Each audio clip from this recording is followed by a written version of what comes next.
دەم باشە بەڵنۆ هەم خێراتن قەناڵە me. Qasîkî hûn zanin şopînerên me jî zêde bûn û ji ber vê yekê me jî biryarek da em ê ji vir pêve vîdeoyên xwe dirêj bi diyalog û bi deng çê bikin. Em ê derbasî hevokan bin di xebatê pêşte. Heta niha me çi hîn kiriye xebatan çi xebatan dîtiye em ê wan bînin bîra xwe. Me çi dîtibû rengdêra dîtibû, nîşanekên xalbendiyê dîtibû, xwarina dîtibû, têgihên tenduristiyê dîtibû, navên meha û demsala dîtibû, navên gerstêrkan, navên rojan, navên pişeyan, navê renga, navê ajala, navê pêkiya, navê hêşinayiya me dîtibû, navê simbêla dîtibû, peyvê tevlihev me dîtibû çend xebata da û nifira hîn kiribû, laşê mirov û beşên laşê mirov me hîn kiribû û malbat hîn kiribû me. Lêkeran hîn kiribû, navên keç û xortan nav ji bo zaroka me hîn kiribû, elfabeya Kurdî hejmara bijarteyan me hîn kiribû, navên hinek amûra û pêlîstoka hîn kiribû, bendeyên geometriyê me hîn kiribû, peyvên tevlihev hîn kiribû, navên navçe û navenda bi Kurdî me hîn kiribû, navên dersan me hîn kiribû, navên balîndeya me hîn kiribû, têgihên matematîkê me hîn kiribû û ji vir pêve navê hinava, navê biharata, têgihên teknîkî, têgihên erdnîgarî me hîn kiribû, lêkera me hîn kiribû,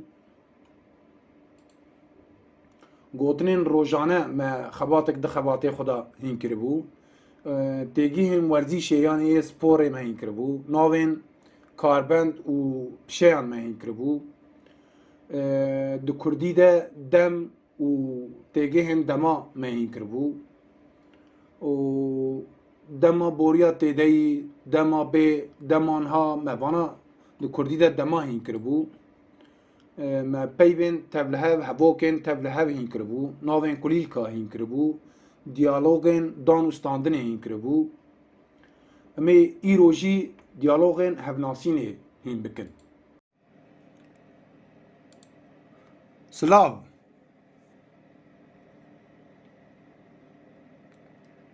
Navê min Rindê ye. Navê te çi ye? Navê min Rêber e. Paşnavê te çi ye? Paşnavê min Baran e. Tu çawa yî? Ez başim, spas dikim. Lê tu? Spas, ez jî başim. Tu çend salî yî? Ez 25 salî me. Tu gelek ciwan xuya dikî. Gelek spas. Tu ji ku derê yî? Ez ji Bîngolê me. Tu li ku derê dijî? Ez li Stenbolê dijîm. Tu çi karî dikî? Ez bijîşkim, lê tu? Ez jî nivîskar im. Bi nasîna te kêfxweş bûm. Ez jî kêfxweş bûm. Em ê hev bibînin, yan jî xatirê te. Bi hêviya hevdîtinê. Sibê em ê hev bibînin.